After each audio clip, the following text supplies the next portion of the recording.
Allez, bonjour à toutes et à tous, très heureux de vous retrouver. En ce vendredi, j'ai un rendez-vous qui se termine un peu plus vite que prévu, ce qui fait que j'ai enfin un peu de temps pour vous et je voudrais donc d'une m'excuser parce que j'ai pas été très présent cette semaine et que j'entends bien rattraper ça dès que possible et cette émission en sera en partie destinée à cela. Voilà, donc évidemment il y a eu énormément de volatilité ces derniers jours, pas que dans la crypto, je sais que certains ne sortent pas de cette classe d'actifs, mais là clairement la volatilité touche beaucoup de classes d'actifs, on va le voir sur les commodities, des niveaux très très importants sont touchés cette semaine.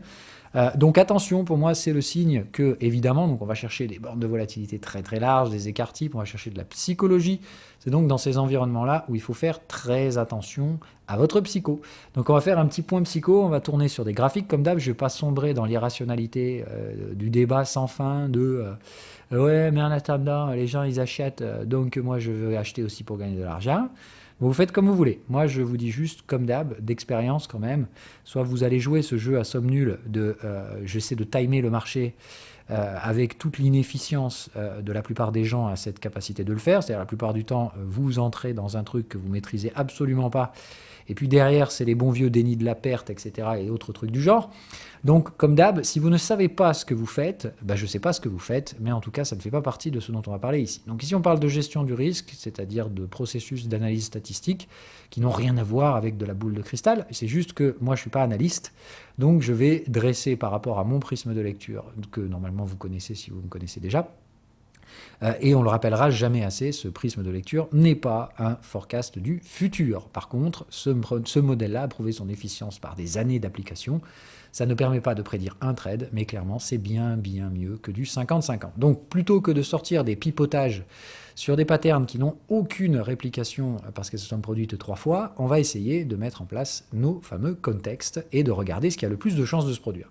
Bon, cette semaine, je vais parler théoriquement de 2 choses très importantes, puisque c'est ce qui me semble être en débat actuel par les marchés.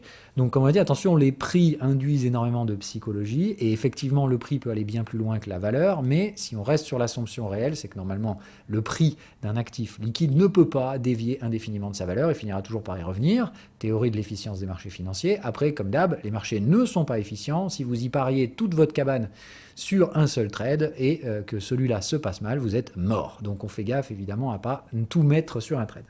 Les trades qui personnellement m'impactent pas mal en ce moment parce qu'ils vont chercher des niveaux très débiles se trouvent effectivement sur la dominance Bitcoin et le ratio silver-gold, c'est-à-dire pourquoi le silver se fait démonter, pourquoi il rechute toujours alors que toute structure proportion gardée, technique, montre que cet actif est très largement sous-valorisé. Donc on va voir un peu tout ça. Et de même, inversement proportionnel, pourquoi Bitcoin pèse si lourd dans les débats à ce moment? Pourquoi donc tout tourne autour de ces narratifs à la con? Alors que d'un point de vue graphique, tout montre que la dominance va se péter la gueule à partir de maintenant et que ce n'est qu'une question de temps. C'est-à-dire, là encore, spéculation versus valeur. Celui qui dit « ouais mais ça va se péter la gueule maintenant », il aura des chances de se planter, ou en tout cas je ne sais pas trop ce qu'il fait. Par contre, celui qui dit dans un horizon graphique de X temps, il y a pratiquement peu de chances que les prix soient supérieurs à ce qu'ils sont aujourd'hui ou inférieurs, etc. Et il y a plus de chances que les prix tendent vers cette zone. D'accord? Comme toujours, la valeur s'installe dans le temps avec des volumes, etc. Et ça peut se produire très vite, moins vite. Ça peut se produire avec des volumes constants ou une explosion des volumes. Ça peut se produire avec un supply qui circule absolument pas au début et puis d'un coup ça explose et tout circule. Mais encore une fois, si vous vous déplacez de la zone A à la zone B avec 0 volume et 3% du supply qui circule et qui s'échange, c'est pas de la valeur, c'est du prix. Et encore une fois, c'est très peu probable que ce prix tienne sa zone de valeur, en tout cas tienne les prix qu'il cote actuellement. Donc comme d'hab, je le redirai jamais assez, ici il vaut mieux utiliser des modèles que de naviguer dans la soupe et dans l'irrationalité la plus totale, de faire confiance à un mec sur YouTube qui vous dit que ce projet est génial. Faites des recherches et utilisez vos propres modèles plutôt que de faire confiance. Moi ici comme d'hab, j'utilise mes modèles qui ne sont absolument pas des boules de cristal, mais ils sont basés sur des pôles de market share qui me semblent clairement identifiés et identifiables, dans lesquels des leaders assez identifiables sont déjà en phase de réaliser des effets de réseau. Et à partir de là, voilà comment j'ai modélisé mon truc. Bon, parmi ces trucs-là, on l'a vu, donc il y a Bitcoin qui en fait partie en tant que stockage de valeur, etc. Il y a la partie un petit peu plus collatéral de valeur avec tout ce qui est Ethereum. Il y a la partie money multiplier avec tout ce qui va être scalabilité de type layer 2, etc. On est sur de la création d'une monnaie qui doit normalement être fluide, extrêmement liquide et qui est basée sur des principes de vélocité de la monnaie. C'est-à-dire que ça doit se déplacer très rapidement avec beaucoup d'efficience monétaire. Voilà un peu tous ces trucs-là. Parmi ces différentes market shares, toujours sur le prisme des trade-offs qui sont faits par la crypto, j'avais identifié donc 6 candidats potentiels qui correspondent à différents types de consensus bien connus, qui semblent se positionner sur des market shares en lien avec le fameux trilemme de la blockchain. C'est-à-dire qu'il est impossible d'avoir une blockchain qui excelle dans la sécurité, la décentralisation et la scalabilité. Donc, c'est pas possible d'avoir les trois. Donc, on l'a dit, il y a probablement au moins 3 écosystèmes qui vont cohabiter. Ce qu'on a vu dans mon autre modèle, là, celui en étoile, c'est que pour ma part, j'en vois 6. Okay, donc, par rapport à là, ce qu'il s'agit de comprendre, c'est quand on va analyser le prisme de lecture crypto, d'accord, c'est de dire, si tout est concentré dans Bitcoin, c'est que concrètement, cet écosystème est très inefficient. Parce que, en théorie, Bitcoin, c'est la monnaie qui circule absolument pas, qui stocke très bien la valeur, mais le stockage de valeur, tout comme si, dans une économie fonctionnelle, tout l'argent venait à être mis dans l'or, eh ben, on aurait concrètement une économie qui ne fonctionne pas du tout, qui s'effondre, parce qu'évidemment, il n'y a pas de vélocité de la monnaie dans Bitcoin. Donc on se pose évidemment toujours ce même problème, des maximalistes qui derrière disent « oui, mais on s'en fout, la vélocité, c'est sur le Lightning Network ». Bon, voilà, on en discutera autant qu'on veut, mais ça m'étonnerait que cela fonctionne un jour. Mais bon, en attendant, voilà la réalité dans laquelle on est, d'accord ? La dominance Bitcoin, ce qu'elle traduit, et je voulais donc toute cette introduction nécessaire, pour comprendre donc un Bitcoin en dominance à 55%, c'est tout sauf bullish en fait. J'aimerais vous faire comprendre ça. C'est juste de dire, quand je parle d'une dominance baissière, et on va parler de la dominance et de son contexte technique, qui prône clairement une baisse significative de la dominance à venir, mais juste de comprendre déjà ce que ça sous-tend. Une dominance Bitcoin à 50%. D'accord ? Sur le cycle précédent, cette dominance a spiké avec un sommet à 72, qui a été touché en double top et rejeté très violemment pendant le Covid derrière, sur donc une forme de rebaisse qui avait été relativement progressive, rechute au Covid et derrière l'explosion baissière. Là, on sait évidemment mis à croître sur la crypto. Il y a de la création, il y a de l'innovation, et comme vous le voyez, la création et l'innovation, c'est une innovation, c'est un environnement donc fonctionnel dans lequel on utilise et on recherche l'innovation et la vélocité. Donc là, clairement, vous voyez que la dominance, elle se fait dégommer la gueule en l'espace de quelques mois. D'accord ? On parle donc de janvier, enfin de décembre, on va dire janvier. Hein, donc 1er janvier 2021 à 31 mai 2021, donc en l'espace d'un gros trimestre, on va dire, on est passé de 70 à 40. Moi, ce que je vous dis, c'est que je pense qu'on va passer de 50 à 25 dans le prochain cycle. Voilà, au moins 30, d'accord ? Je pense qu'on ira faire de plus bas historiques sur la dominance du Bitcoin, au stance qu'il y a aujourd'hui plus simplement une compétition unilatérale entre Bitcoin et Ethereum, il y a aujourd'hui tout un tas d'autres acteurs parce que le cycle a maturé. Aujourd'hui, on a plus simplement donc Bitcoin et Ether qui se répartissent une très large partie des market shares. Aujourd'hui, on le voit, il y a d'autres écosystèmes qui proposent d'autres paramètres de cet écosystème-là, c'est-à-dire, par exemple, on l'a vu, tout ce qui est l'écosystème Cosmos, à la finalité instantanée et la propagation atomique des transactions, donc un espace avec un clearing des dettes instantanées, etc., tout ce qu'on a vu. Il y a d'autres environnements économiques qui proposent des modalités d'application différentes, mais qui visent à faire la même chose. On l'a vu, il y a l'écosystème par exemple Avalanche, qui n'a pas de finalité instantanée, mais qui pourrait avoir une très grande vélocité de la monnaie aussi, avec ses subnets. On a l'environnement Solana, où là évidemment donc, tout est sous le même chapeau, donc là clairement on trade-off la décentralisation, mais on a une très très forte rapidité de la monnaie aussi. Donc on le voit, ces nouveaux cas d'application, ils n'ont pour moi absolument aucune chance de mourir. D'accord ? Ce sont vraiment des cas d'utilité qui génèrent de la valeur. La seule chose sur laquelle je ne suis pas sûr, c'est qui va avoir la market share, qui va obtenir les effets et les lois de Pareto, les effets de réseau. C'est-à-dire qui va manger les market shares des compétiteurs et devenir leader incontesté de ces market shares. Pour l'instant, ce jeu-là n'est pas fait. D'accord ? Sur Ethereum, on a bien compris qu'il n'y a pas d'Ethereum killer, il faut laisser tomber. Okay ? Donc il s'agit bien de comprendre, Bitcoin et Ethereum sont installés, mais il y a encore beaucoup d'autres places à prendre. Et ces places-là, elles sont aujourd'hui pas encore scellées. Ça veut dire qu'il y a énormément de croissance à venir sur cet écosystème-là pour créer ces effets de réseau. Donc, la première chose dont je suis pratiquement sûr, c'est que la dominance Bitcoin à 55%, elle n'a pratiquement aucune chance d'aller ailleurs qu'au sud. Parce qu'il va falloir créer cet environnement de croissance, d'innovation, Et c'est lui, cet environnement-là, qui va créer les effets de réseau pour amener, théoriquement, pour ma part, un Bitcoin sous les 30% de dominance. Donc toujours pareil, pour ma part, la tactique de gestion du risque ici, c'est de dire la dominance Bitcoin, elle doit donc baisser et elle doit être dans un contexte baissier. Donc le premier truc, c'est que l'invalidation de ce scénario viendra si on arrive à tenir significativement des clôtures de contexte, qui sont donc des clôtures trimestrielles, au-dessus de cette moyenne, qui jusque-là, et depuis l'amorçage de ces cycles d'innovation en 2016, on le voit, la moyenne n'a été que baissière. Elle est aujourd'hui plate et on trade sur cette moyenne. Ça veut dire que depuis 2016, on n'a jamais tenu au-dessus de la moyenne. On va le voir, une première invalidation pour ma part serait de réussir à tenir ici de manière significative et durable. J'entends bien, faire une clôture trimestrielle pour finir derrière à 43% le trimestre suivant, c'est pas installer de la valeur. On a dit attention, toujours pareil, quelle est la part du supply en circulation et tout ça, tout ça. On l'a vu sur Bitcoin, on a un énorme problème aujourd'hui, c'est que le supply en circulation est proche de zéro en fait. On a très peu de Bitcoin qui s'échangent. Donc on fait attention, c'est pour ma part, comme on l'a vu avant, un signe relativement inquiétant, dans le sens où si de la monnaie si de la valeur se stocke dans Bitcoin, elle est donc au détriment de l'innovation, puisqu'un écosystème fonctionnel doit normalement aller chercher des environnements dans lesquels la monnaie circule plus vite pour générer de l'innovation. Donc aujourd'hui, en fait, la dominance, c'est tout sauf bullish pour la crypto, mais c'est le signe avant-coureur d'un cycle d'innovation, d'un fameux bull market. C'est-à-dire la première des choses qui m'invite à penser que nous ne sommes pas du tout en bull market. Si on était en bull market, Bitcoin serait en train de se ramasser la gueule.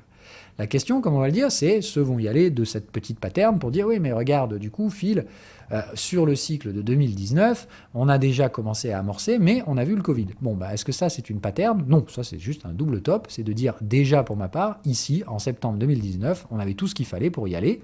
Et la zone qu'on devait viser de toute façon à l'époque était, à mon avis, cette zone des 40%. Je reste toujours très dubitatif sur le fait qu'on n'ait pas réussi à aller plus bas que ça, mais on fait quand même attention. Pour ma part ici, les niveaux qui avaient été atteints en janvier 2018 par la bulle fantasmagorique d'Ethereum m'invitent clairement à penser qu'ici, on n'avait jamais réellement installé de la valeur sous les 50%. Ça veut dire en soi, ça c'était plus un signal avant-coureur. On revient ici et comme vous voyez, cette fois on y installe de la valeur sous les 50% de dominance. Je pense qu'évidemment ici, on va installer de la valeur sous les 30 qui seront le prochain niveau de stabilité. Je pense qu'on viendra sous les 30, qu'on n'y tiendra clairement pas longtemps. D'accord ? Voilà le narratif sur lequel je me base. D'accord ? Il est relativement simple et dans le schéma technique, pour atteindre cette zone, il faut donc pas ou peu, ou en tout cas pas longtemps, installer de la valeur au-dessus de cette moyenne. Raison pour laquelle, clairement, dans ce cas-là, cet environnement technique ici a beaucoup d'importance pour moi. C'est là que mon scénario va peut-être s'invalider. Tout simplement. Il s'agit juste de comprendre que si on va là, clairement, on a un écosystème en croissance avec de l'innovation technologique, un Ethereum qui rattrape son retard et probablement des autres cryptos alternatives qui vont installer des effets de réseau et qui vont donc capturer des market shares. Pour certaines, évidemment, créer des bulles spéculatives, puisque c'est un peu toujours pareil. Attention au niveau de valorisation. Mais normalement, la baisse de la dominance Bitcoin serait le plus logique d'un point de vue technique. Est-ce qu'on a un support maintenant, donc, au-delà de cette idée, d'accord ? Est-ce que cette idée est supportée par des métriques techniques ? Bah oui, on est dans un contexte résistant qui baisse avec une moyenne qui, juste là, historiquement, était baissière. Dans cette zone-là, clairement, c'est impossible d'acheter. On a même une détection de contexte et on a assorti de signaux momentum. Ces signaux étant des patterns de take profit, les patterns de take profit sont généralement débordés par les prix avant un rejet. Ça veut dire concrètement, on n'est pas pressé, il va y avoir un traitement spéculatif de la zone, mais de toute façon, c'est un signal. La réaction baissière sera normalement de loin la plus probable. Donc, ce que me dit mon prisme de lecture à travers différentes sources d'indications, on regarde à la fois du momentum, des zones de prix, leur dynamique, leur évolution dans le temps, et les cycles. Le cycle, c'est pareil. Samedi, aujourd'hui, on est dans un cycle baissier. Tout indique qu'on vient de finir un cycle haussier qui a trouvé pour l'instant son sommet sur la zone des 55%. Et tout m'indique, pour ma part, ayant aujourd'hui et jusqu'à preuve du contraire, des cycles en opposition, c'est-à-dire le dernier sommet, il est là, sur ce cycle-là qui a été quand même un peu rapide.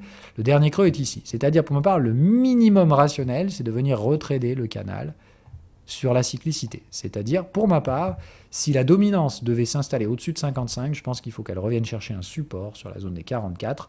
On le voit, la pente de ce canal n'est pas vraiment forte, ce qui m'invite à penser qu'on sera en croisement avec la médiane, donc autour du halving, je dirais qu'une dominance de l'ordre de 45% semble de loin être une zone de résonance, une zone de confluence. Il y a beaucoup d'éléments techniques qui maintiennent de l'incertitude. C'est-à-dire, si on n'est pas sur un scénario de « ouais, mais de toute façon, tout le reste, ça ne servait à rien, on peut tout faire sur Bitcoin », ce qui, pour ma part, ne corrobore absolument pas les thèses économiques que j'ai déjà défendues, où on doit baser sur la coopération de différents trade-offs et clairement pas ouais, mon machin il est génial, il peut tout faire, le reste on n'a pas besoin. Ok, on fait attention à ça. Donc c'est hyper important. La dominance, pour moi, elle devrait tendre vers cette zone des 45% jusqu'à l'horizon du halving. Et après, on viendra et on verra ce qu'il en est. C'est-à-dire, est-ce qu'on prend complètement à contre-pied, d'accord ? Parce que vous l'avez vu d'ailleurs la dernière fois, le halving, malgré son effet, comme vous voyez, n'a pas du tout fait monter la dominance Bitcoin. Au contraire, ça se pète bien la gueule. Donc, comme on l'a dit, il peut y avoir différents environnements. Soit on aura une reprise comme le Covid, et derrière, on pourra revenir éventuellement tester à la zone des 50-55, et on ira dans ce cas-là peut-être qu'en 2025, ou alors on y va one shot, etc. D'accord ? Attention, encore une fois, à ne pas prédire la façon avec laquelle on va de la zone A à la zone B. Là, ce qu'il s'agit de dire, c'est que très probablement, on va installer de la valeur sous le point bas qui avait été fait, puisque cette fois, on a réussi à trader durablement sous la zone des 50%. Et cette fois, à mon avis, on va ouvrir le cran suivant, une zone théorique pour ma part, vers les 30%. Je pense que tout comme à l'époque, s'il y a des effets spéculatifs de bulles, on risque d'aller et de glisser dessous, mais pas d'y tenir, pas d'y installer de la valeur. Ok ? Voilà un peu la thèse que j'ai sur la dominance, soutenue pour l'instant par des fondamentaux à la fois macroéconomiques, économiques, et surtout des fondamentaux techniques. C'est-à-dire, on est dans une zone où ici, d'un vrai les gars, mais on ne peut rien faire d'autre que vendre la dominance. Et au pire, on aura tort. Mais d'un point de vue spéculatif, ça ne fait aucun sens de parier sur une poursuite de la hausse de la dominance d'un point de vue technique.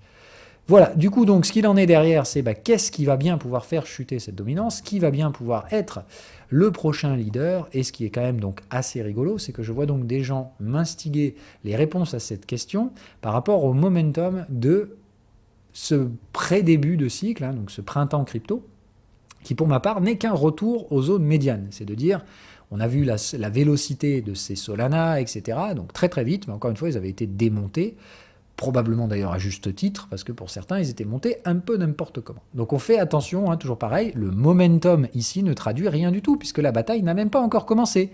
En fait, ce sont les actifs qui vont réussir à manger les market shares actuellement retenus par Bitcoin qui vont l'emporter.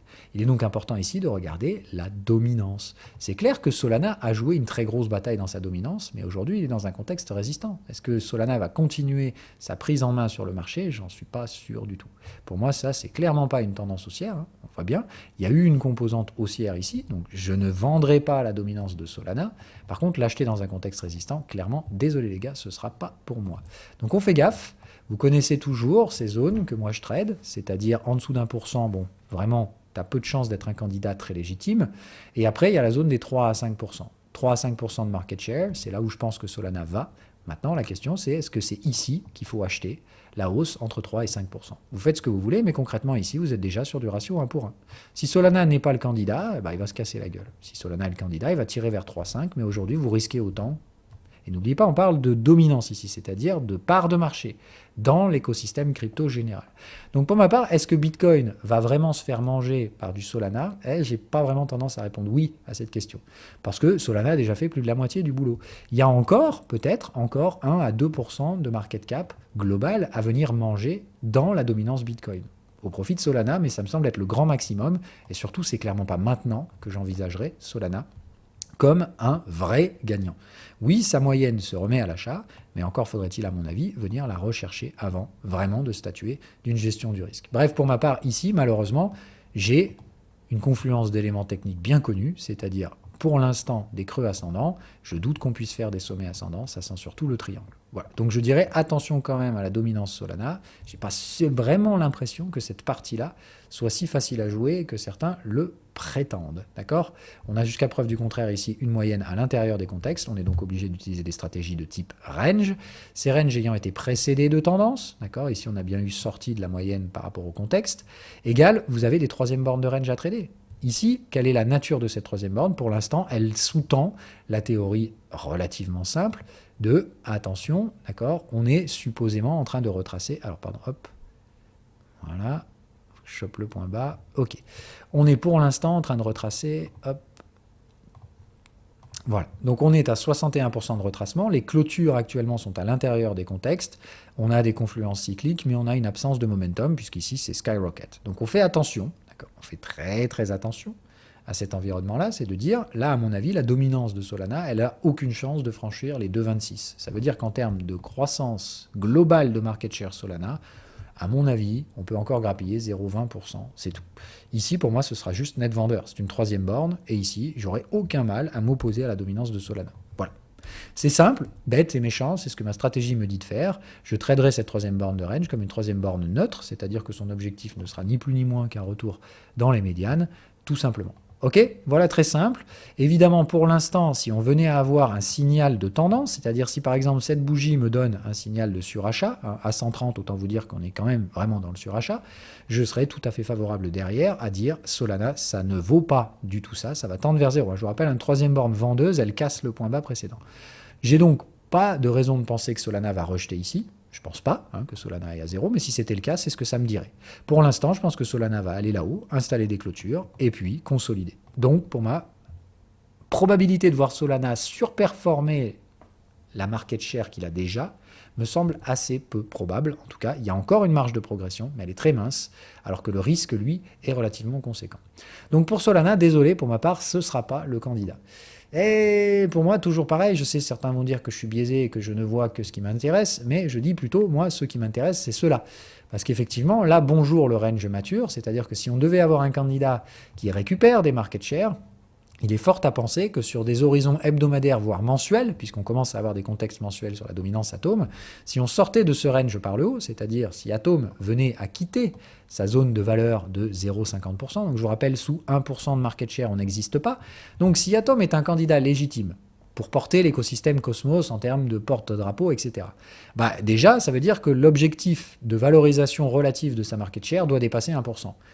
On a déjà un range, et vous vous rappelez, pour déplacer de la valeur, j'aime bien qu'on ait traité une zone de valeur, qu'on en sorte avec du volume, avec une part circulante du supply importante, enfin en tout cas la plus large possible, il ne faut pas que ce soit 5%, et que derrière, évidemment, on construise une structure tendancielle. Pas qu'on fasse, hop, j'arrive du point A au point B, c'est fantastique. D'accord ? Je vous rappelle que quand la valeur se déplace, vous devez avoir des dérivés de prix, c'est-à-dire la variable du prix dans le temps, de la volatilité, de volume et de part relative du supply, ça fait que normalement la valeur, elle se déplace jamais du point A au point B en ligne droite. Elle oscille et part des différentes structures, que moi j'appelle les tendances primaires.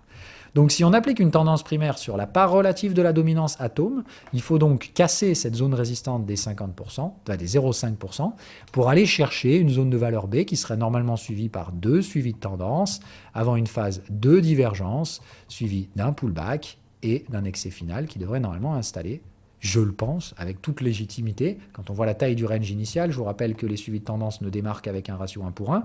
Donc si Atom est bien un candidat, normalement, si structure de valeur se déplace avec le prix, il n'y aura aucun mal à imaginer un Atom qui, relativistiquement parlant par rapport au reste de l'écosystème, trade au-dessus des 1%.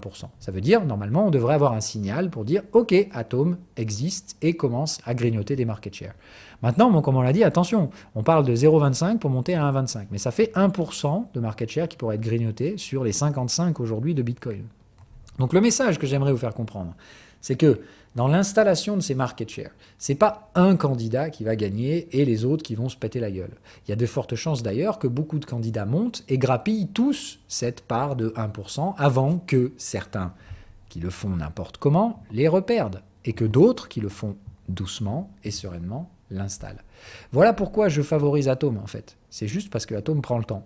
Il n'est pas comme les autres à essayer de courir en fabriquant des gros ranges, c'est de dire là j'ai un range bien visible et si on en sort, la structure de tendance primaire, si elle est respectée, nous installera sans problème au-dessus des 1% et pour toujours. C'est de dire quand vous avez un déplacement de valeur, on ne revient pas chercher la zone initiale. Donc j'aime bien Atom parce que s'il envoie le signal, ça ne va pas être pour revenir en arrière derrière. Ça va clairement être pour s'installer durablement dans une zone de valeur supérieure. Et à partir de là, on pourra ranger. Et encore une fois, on ne connaît pas la zone de valeur B d'atterrissage d'une tendance. On peut juste savoir une chose, c'est qu'on reporte au minimum la valeur du range. D'accord ? Donc on sait qu'il n'y aura pas de suivi de tendance avant 1% et qu'il y en a deux normalement. Ces deux suivis de tendance peuvent nous amener beaucoup plus loin. Ça se trouve, Atom ira chercher 2,5. Ce que je veux dire, c'est que la structure de tendance ici nous dit qu'en part de marché relative, on a à peu près au minimum 1% de la market cap globale crypto, d'accord, de sa dominance qui devrait profiter à Atom. Voilà pourquoi je suis super chaud Atom. Il y en a d'autres, hein, encore une fois, il y a d'autres structures très intéressantes. Vous pouvez regarder par exemple avax.d, et je vous invite à regarder sous cette forme-là, si vous regardez en market share. C'est de dire la dominance AVAX, il n'y a rien, il n'y a pas de structure, on est au mieux pour l'instant en hebdomadaire, d'accord? Il n'y a pas eu d'installation de tendance ici, parce que vous voyez, la moyenne n'est jamais sortie de ce truc-là. On est donc aujourd'hui, jusqu'à preuve du contraire, dans un range qui n'a pas de structure particulière. On est donc ici obligé d'utiliser la stratégie nœud-nœud, c'est de dire voilà à peu près ce qu'on peut faire. Bon, je ne prends pas ici les points là qui n'ont aucune réelle valeur. On peut donc dire que ceux qui ont acheté le point bas de dominance 2 Avalanche à 0,32% font une bonne opération. Point barre. Par contre, ils ont atteint leurs objectifs. Je vous rappelle que quand vous achetez une borne nœud, c'est donc ici qu'il fallait le faire. Vous atteignez aujourd'hui vos objectifs, les moyennes, les médianes, bref. Je vous dis attention encore une fois à ne pas me faire des prédictions du turfu. Voilà. Pour ma part, ici, en suivant ma stratégie, il n'y a rien d'autre à faire que du nœud-nœud. Ça veut dire que si Avalanche va chercher 1% de market share, je vais le shorter. Voilà, tout simplement. Par shorter, j'entends que je vais donc prendre mes Avalanches et acheter autre chose avec. C'est-à-dire que je vendrai mes AVAX pour acheter un autre token qui a plus de chances de tenir ses market share. Donc ce que je peux dire aujourd'hui, c'est qu'Avalanche qui pèse aujourd'hui 65%, enfin 0,65% des market share crypto global, je ne vois aucune chance qu'il puisse dépasser 1% avant de rejeter. C'est-à-dire, le maxi qu'on peut tirer aujourd'hui sur Avalanche, c'est 0,4%. Et si on le fait, ça va probablement rejeter ici. Ce que je dis ici, c'est qu'encore une fois, c'est des modèles que j'utilise bien au-delà de la crypto. C'est pas juste un truc que je fais biaisé sur Avalanche, etc. Je dis juste, Avalanche peut tout à fait jouer de borne à borne, mais stratégiquement parlant, c'est ici qu'il faut s'arrêter. Si vous avez joué la borne basse, c'est ici qu'il faut tout simplement encaisser ses profits. Voilà. Donc on fait gaffe. Pour ma part, ceux qui ont misé sur le fait qu'Avalanche avait de la valeur et qu'il était trop dilué par rapport au reste de l'écosystème crypto, ont pour ma part fait un joli deal, mais on arrive sur les jaunes où il faut encaisser. Voilà. Et vous déclinez ça sur tous vos alts préférés. Moi, ceux qui m'intéressent, comme je vous dis, sont ceux qui ont une capacité à durablement diluer la valeur de Bitcoin. Voilà.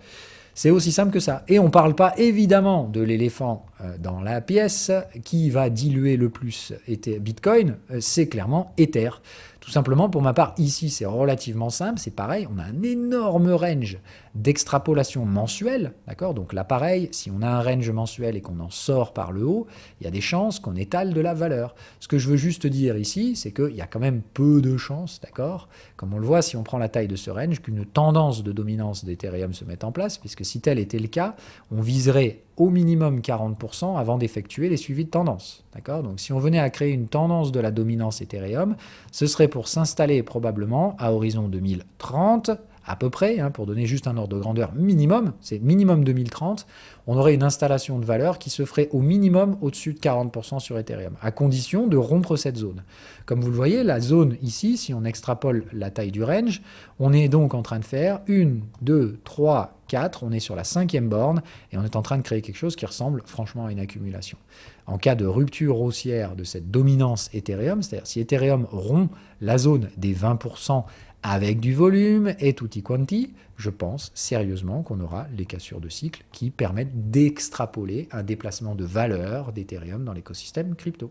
Par ce déplacement de valeur, ça ne veut pas dire, encore une fois, to the moon, bro, on le voit bien, on ne peut pas atteindre 100% de dominance. Si on atteint 100% de dominance, ça veut dire que, concrètement, on a trouvé la formule magique qui fait tout.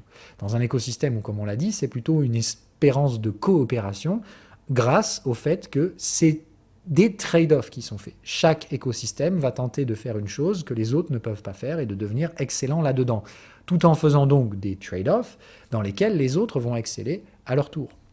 Donc c'est bien dans la coopération. Ce qu'il s'agit de comprendre, c'est que 100%, c'est pas possible. Ok ? Donc on fait attention à tout ce délire-là. Ok ? Il me semble totalement logique que Ethereum, s'il sort par le haut de cette structure d'accumulation, qui est bien un range mature dans la partie haute d'un range qui n'a pas retracé plus de 38 à 50, et que dans un range qui est déjà mature, si on sort par le haut de cette zone et qu'on casse les contextes, donc il faut aller casser 22-23% avec des clôtures et tout ça, il me semble que clairement, ça fera du sens. Il faut que le momentum, qui est aujourd'hui à moins 55, aille en surachat. D'accord ? Donc ça fait beaucoup de choses à faire, mais, encore une fois, ici, l'environnement statistique que je connais et qui n'a rien à voir avec Ether ou quoi que ce soit, me dit que dans cet environnement-là, on a des prémices de tendance.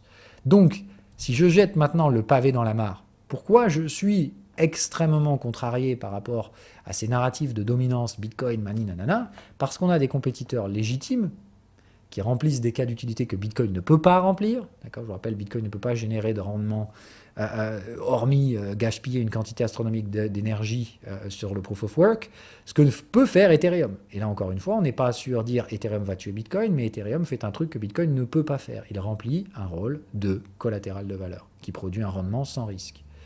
De même qu'on l'a vu que les atomes, avalanches, etc., c'est là qu'il va y avoir le plus large parti de croissance, puisque tous ont des market share à venir récupérer. On l'a vu sur Avalanche, il y a peut-être maximum 0,4% de market share à venir chercher avant de trouver des résistances solides, qu'il faudra consolider avant d'envisager de les rompre. Je vous rappelle, il faut que le range soit mature. Donc ce qu'on voit, c'est que sur Avalanche, on peut aller construire une troisième borne, et derrière, on pourra éventuellement travailler cette zone et créer une accumulation dans la potentialité derrière de créer une sortie haussière. Je vais vous remettre le chart.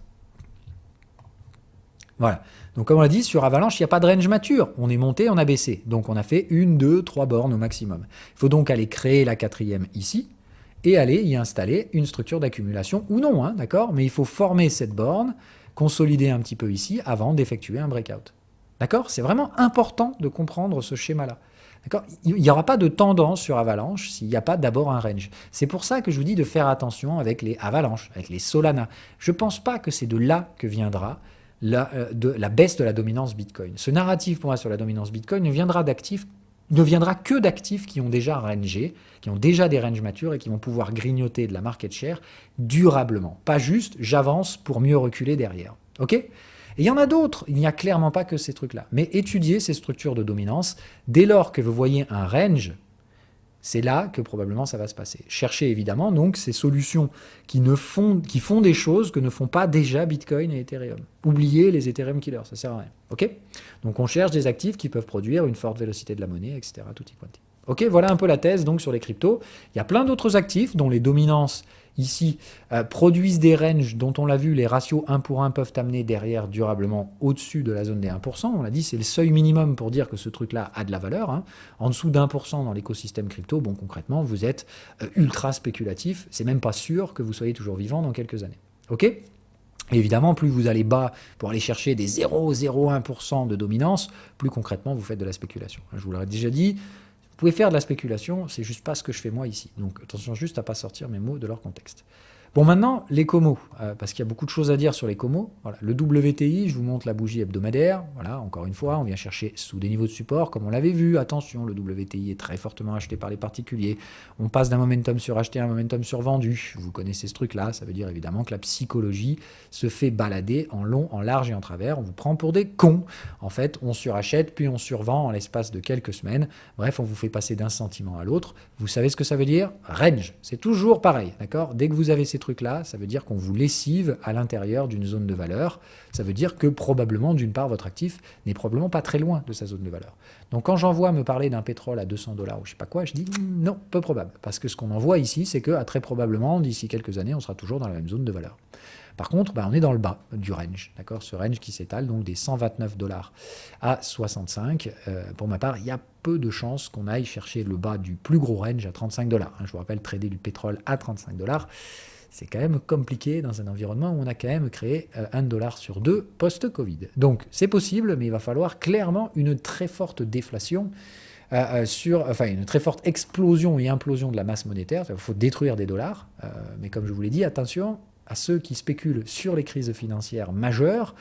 Dieu sait qu'il y en a, des crises financières majeures, mais qu'il y en a qui sont morts avant d'avoir raison. Voilà, donc on fait attention avec ces délires-là, ça peut se produire, mais de base, ce sont des black swans. Ça veut donc dire qu'en général, ils vous frappent à la gueule. C'est très difficile de prévoir, en fait, ces événements-là. Donc pour ma part, parier sur quelque chose qui est statistiquement très faible, ça me paraît assez peu intéressant en termes de stratégie. Ça peut se produire, au pire vous le mangerez dans la gueule, vous aurez tort, hein, c'est pas très grave, ça fait partie du jeu, mais je pense qu'il ne faut pas extrapoler ces zones-là. Pire, là, comme on l'a dit, d'un point de vue technique, on a déjà des signaux qui supputent le fait qu'on va rester dans la zone actuelle. Donc comme on l'a vu, on a plusieurs éléments, momentum et gestion du risque, qui laissent à dire, le pétrole a tout pété, on sera probablement encore autour de la zone des 90 $ dans quelques trimestres. Donc, horizon quelques trimestres, si on est amené à rester dans ces trucs-là, ça me dit que clairement, si on remonte le pétrole à 110, 112, le haut du range, je le vendrai. D'accord ? Ça me dit aussi que dans le bas de ce range, je n'hésite pas à acheter. Dans ce cas-là, la stratégie qui est appliquée, c'est celle dont on a déjà parlé, c'est de dire, si j'ai un haut de range et un bas de range, que j'ai un range sur l'UT supérieur, mais que j'ai aussi un range mensuel, je peux trader le range en daily. Et c'est bien ce que je fais. Donc personnellement, pour moi ici, j'ai mis de la bonne vieille stratégie neuneu. J'avais un repli neuneu dans la zone bleue, je vous le dis, j'achète bien le pétrole, on est bien en soutien des contextes, et comme on l'avait dit, ce sera pour moi un stop si on installe de la valeur, ça veut dire attention à ne pas mettre des stop-loss à 60$, parce qu'on peut tout à fait y aller. On a un marché, on l'a dit, très tendu, très volatile, mais, encore une fois, la valeur du pétrole, c'est quoi ? Comme on l'a dit, dans un range, la valeur, c'est la dumb zone. Donc en fait, en achetant cette borne, votre objectif, c'est de viser, grosso merdo, les 97$. Voilà, point barre. Donc moi, c'est ça que je fais. Voilà, c'est de dire, j'achète vers 75, je vise 90-100, guère plus que ça. Et si on va à 112, clairement, j'encaisse tous mes profits et je vends. Voilà un peu le narratif relativement simple que j'ai sur le pétrole. Silver, c'est là que ça se complique, parce que là, attention, je vous mets la bougie hebdomadaire, donc je vous laisse admirer la beauté de ce truc, vous n'en verrez pas beaucoup, des bougies comme ça sur le silver, donc évidemment, elles se produisent toujours sur la même zone, vous voyez ici, gros avalement baissier, c'est la même chose qu'on mange ici, d'accord, vous les voyez significativement, toujours, boum, boum, donc en fait, vous voyez cette zone des 26$, elle est défendue ardemment par les shorts qui ne veulent absolument pas l'avoir cédé, puisqu'évidemment, au-dessus, là, pour le coup, ça va faire mal. Ce range est extrêmement mature, et comme on l'a dit, attention ici, on vient d'une structure de flux, c'est-à-dire là, il y a eu des placements de valeur. Il y a eu la moyenne qui est sortie des contextes. Donc, on fait très attention. Ça veut dire, ici, on a une orientation du marché. Il n'est pas neutre, ce marché, il est neutre haussier, au moins. Ça veut dire, il vaut mieux être haussier. Donc par rapport à ça, moi je dis attention, quand je vois des avalements baissiers dans des zones certes résistantes, d'accord, je me dis attention, parce que quand on est dans un marché baissier, clairement on vend les résistances, quand on est dans un marché neutre haussier, on casse les résistances. Je me dis donc ici, qu'est-ce que j'ai, mis à part un gros fucking reverse timing, c'est de dire, il y avait peut-être un peu trop d'acheteurs, on va dégommer tout ce petit monde, mais on finira bien par passer. C'est encore une fois une notion temporelle. Par contre, ici, on est sur des graphiques hebdomadaires. Donc, encore une fois, attention à ceux qui vont me dire, ouais, mais putain, regarde le silver, on se fait encore racler. Ouais, oui, moi le premier, je me fais racler. Par contre, je reste encore une fois très favorable à une seule chose. Attention quand ça va passer, ça va être vénère. Il y a clairement des gens qui ne veulent pas voir passer ce truc-là, on ne va pas les mentir, c'est toujours les mêmes, c'est JP Morgan, qui short ce truc-là ouvertement, bien au-delà des montants disponibles sur le marché spot. Donc on fait gaffe, encore une fois, c'est la magie des produits dérivés. Là, on est donc associé à du prix. Ça veut dire concrètement, le prix ici dépend de celui qui fait le prix, et là ici c'est clairement JP Morgan. Donc on fait gaffe, encore une fois, combien vaut une once de silver ? Pour ma part, ça vaut plus que 28$. Maintenant, est-ce que vous allez gagner de l'argent si vous pariez en achetant à 23 et en mettant un stop-loss à 18 ? Je ne sais pas. Je pense clairement que oui, puisque normalement, on ne cassera pas ce support. Voilà tout ce que j'ai à dire. Maintenant, vous connaissez les structures de flux, puisque c'est moi ce que j'exploite. C'est de dire, attention, le flux peut aussi venir chercher la borne de volatilité. Ça veut dire qu'en soi, si vous avez acheté sur cette zone des 19-20$, visant donc au moins 29, d'accord, quelque chose qui se trouve au moins au-dessus de 30, ok, pour moi, il me semble que les statistiques sont derrière votre trade. Par contre, encore une fois, si vous avez mis un stop à 17, je pense qu'on peut aller chercher les 15-16 dans le cas d'un repli très très violent des commodities. Maintenant, même chose, d'accord ? Ce serait revenir traiter des niveaux qui n'ont pas été vus depuis le Covid, alors que nous avons imprimé 2 fois plus de dollars. Ça veut donc dire que la valeur marchande d'une once de silver, alors qu'on a multiplié par 2 la masse monétaire en circulation, ça reviendrait donc à dire que le silver a perdu la moitié de sa valeur. Donc comme vous le comprenez, on peut y aller ici, ce seront des prix, pas de la valeur. La valeur du silver, elle est probablement plus élevée. Voilà ce que j'ai à dire. C'est très simple, c'est de dire après, on l'a vu, le lien prix-valeur peut totalement être biaisé à partir du moment où le supply en circulation est proche de 0 et où quelqu'un peut créer un volume artificiel. C'est ce qu'on avait dit avant. Pour ma part, aujourd'hui, JP Morgan crée un volume purement artificiel qui est absolument pas basé par du futur, qui est absolument pas backé par du physique qui en réalité ne circule que très peu aujourd'hui. Il y a très peu de gens qui achètent des vraies onces d'or et d'argent. Il y a surtout beaucoup de gens qui, effectivement, des traders particuliers avec effet de levier, on l'a vu et on en parle chaque semaine, achètent ce machin parce que c'est le turfu, je vais devenir riche et je suis prêt à parier avec des effets de levier qu'on n'ira pas à 19. Et en faisant ça, le broker, s'il va à 19, il vous pète la gueule et après, peut-être qu'il ira quand même à 40. Il peut tout à fait passer par là avant d'aller là. Et vous aurez eu raison sur le déplacement de valeur, mais vous aurez tort et vous aurez perdu de l'argent parce que vous avez parié au-delà du raisonnable. Il faut bien faire la différence. Moi, je ne suis pas un parieur. C'est juste que la gestion du risque introduit parfois des effets de levier qui doivent être modérés. Maintenant, si je collecte cette gestion du risque, est-ce que j'ai des alertes de volatilité ici? Rien du tout. Il y en avait une ici, c'était il y a très très longtemps, et elle permettait de naviguer relativement efficacement d'ailleurs le point bas Covid. Est-ce qu'aujourd'hui j'ai des prémices d'alerte de volatilité qui sous-tendent la probabilité raisonnable de venir chercher la zone des fameux 15 $? Non. Ça peut changer, encore une fois, le marché évolue en temps réel. C'est-à-dire que pour l'instant, pour ma part, la valeur équilibrée d'une once d'argent, c'est à peu près 35 minimum, puisque ça se trouve au moins au-dessus de 30. Et on va y aller, hein. Encore une fois, il parlait d'installer de la valeur. Je ne parle pas de juste venir ici et mettre une mèche. Donc je pense qu'une once d'or, dans le futur, dans quelques trimestres, puisqu'on est sur un horizon hebdomadaire, on a des boîtes de contexte chaque trimestre, horizon, je pense, un cycle, donc 7 à 8 trimestres, je pense clairement que l'once d'argent s'échangera à un prix supérieur au prix actuel. Ce prix est estimé étant supérieur à 30 $ pour les raisons évoquées. La probabilité, certes non nulle, mais très peu rationnelle, de passer par la zone des 15 d'abord me semble assez peu probable. Voilà, tout ce que j'avais à vous dire sur la partie silver. Pour les autres actifs, et il y en a plein d'autres, hein, d'accord, des très très volatiles, vous avez actuellement, donc, comme j'ai dit, le WTI, le silver, mais dans des contextes tous relativement différents. Voilà pourquoi je suis plus bullish silver que WTI, parce qu'il y a des zones de valeur qui sont non traitées sur le silver, et on parlera derrière de la grosse connerie, hein, pour ma part, c'est le ratio gold-silver. C'est-à-dire qu'ici, on est sur des horizons beaucoup plus larges, parce que là, on est sur des ranges du T mensuel, d'accord. Là encore, une fois, vous le voyez, sur cet actif-là, d'accord, quelle est la dernière fois que les moyennes ont réussi à sortir des contextes? C'est toujours à la hausse. Ici, ici. Et donc là, encore une fois, je vois des gens qui me disent bon, on est sur des niveaux plus bas historiques sur le ratio, enfin des niveaux historiquement bas sur le ratio gold-silver. Donc clairement, encore une fois, ces niveaux-là n'ont pas été vus depuis 1990, juste pour vous remettre encore une fois dans le contexte.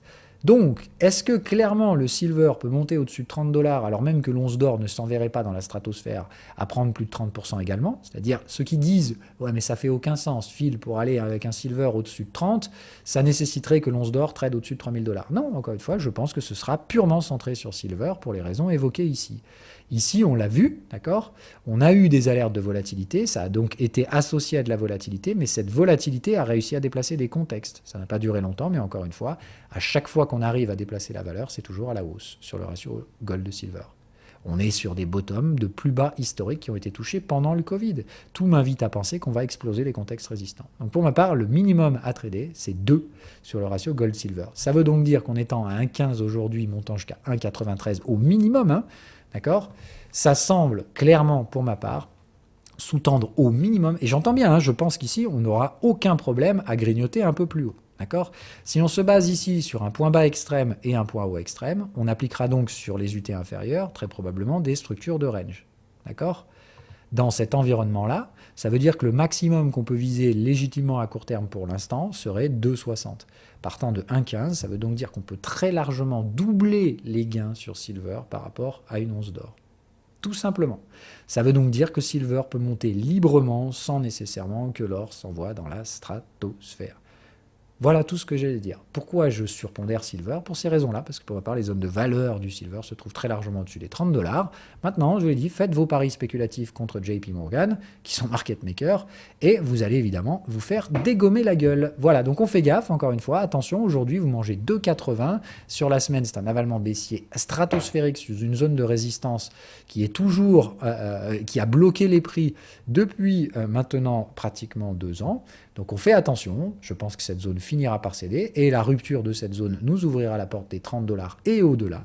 Mais en attendant, celui qui a acheté à 25, pariant qu'on y serait dans 3 semaines, eh ben, il est en train de manger sévère. Donc on fait gaffe. Moi, le premier, je pensais que ce cycle serait rompu. Ce que tente à suggérer ici l'analyse cyclique de mes marchés, c'est que ça ne semble pas être le biais de marché. Donc on fait attention. Pour l'instant, les bears arrivent encore à se défendre sous ces résistances. Je fais toujours le pari qu'ils vont finir par se planter à un moment donné.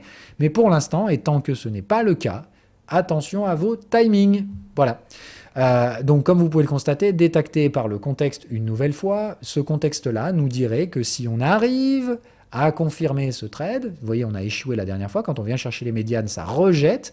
Si cette fois, on venait à réussir à trader sous les 21 sur le silver, pour ma part, ça ouvrira, puisque ce trade est bien assorti d'un signal vendeur cette fois, ce qui n'était pas le cas ici.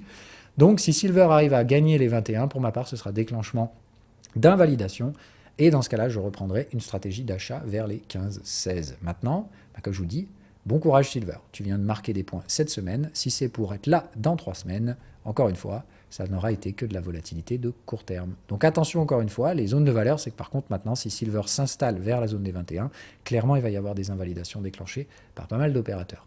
La question encore une fois, c'est pas juste de venir trader la zone des 20 pour rebondir, hein, c'est de dire 20 et je m'installe à la baisse. Dans ce cas-là, pour ma part, il y aura clairement invalidation Silver. J'aurai le signe d'installation ici de borne vendeuse. Même si encore une fois, ça fait pas le moindre sens, hein. Je vous rappelle, la troisième borne, elle a déjà été faite ici et en retard. Donc, pour ma part, ça, ce ne sont pas des troisième bornes vendeuses. C'est juste de dire, attention, c'est là que résistent les derniers espoirs vendeurs. Une fois que ces espoirs sont annihilés, pour ma part, la cassure technique des 25 $ ouvre d'ores et déjà les 35. Il y a un très beau rendement à venir chercher sur cette zone, qui sera probablement traité en ligne droite comme la précédente. Mais pour l'instant, on n'y est pas. Et encore une fois, attention à ceux qui prédisent les timings. Voilà.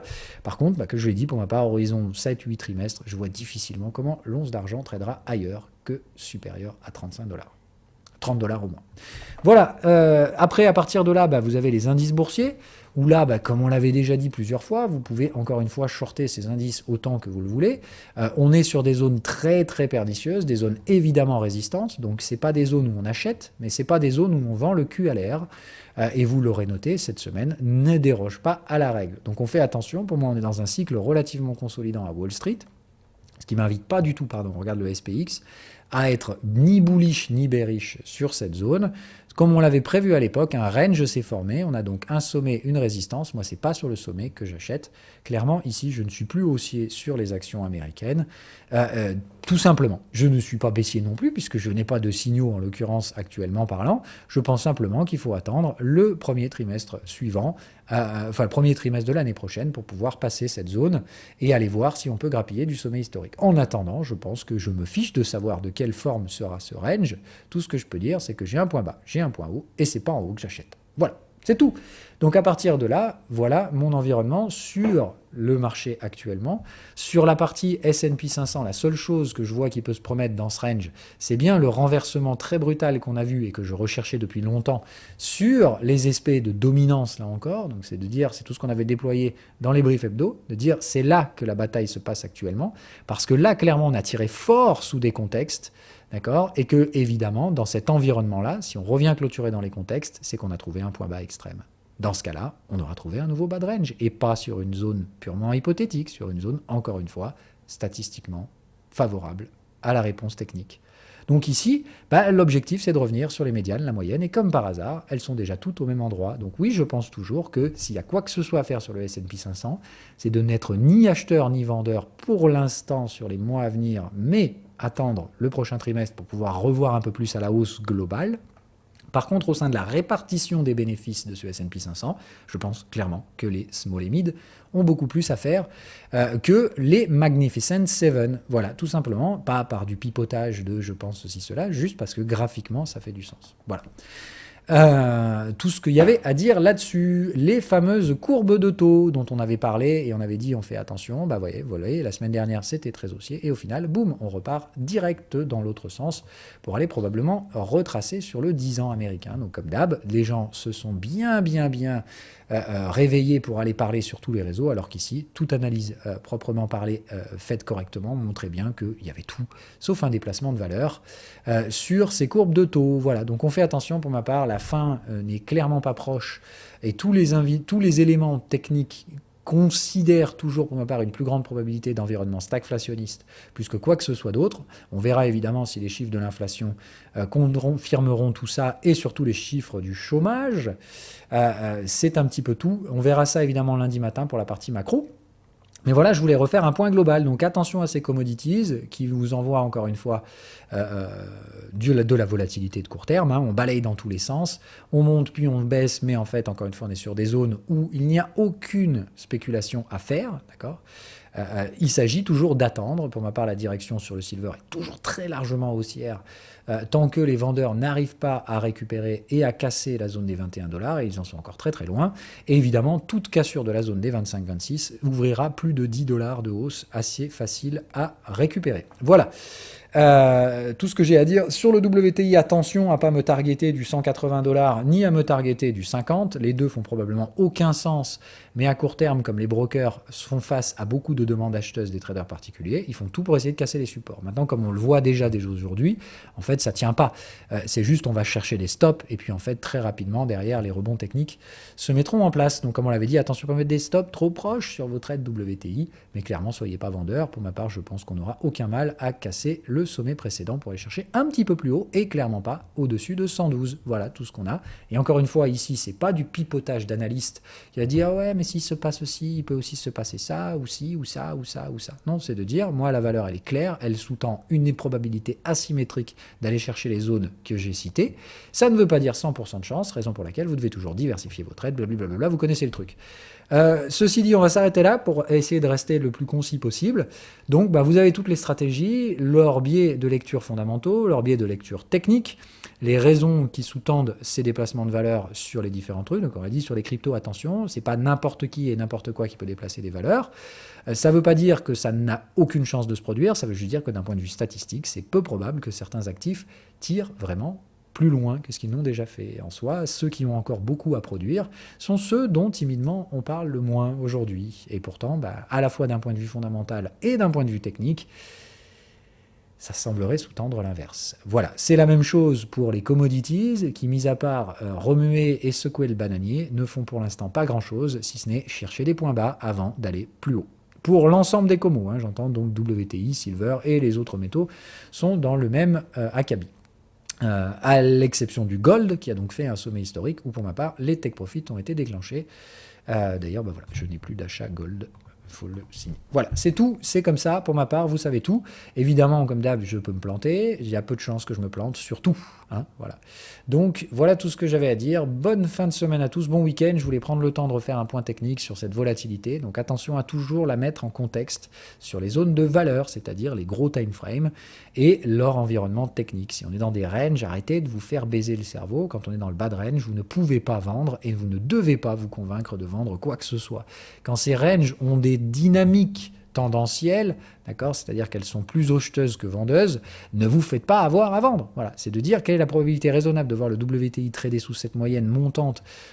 C'est assez peu probable. Voilà, c'est tout. Ça a peu de chances de se produire. Ça ne veut pas dire que ça ne se produira pas. Ça veut juste dire que les probabilités ne sont pas de 50-50. Elles sont clairement asymétriques et en faveur de ceux qui prendront le biais le plus probable. Voilà, c'est tout. Allez, ciao, ciao.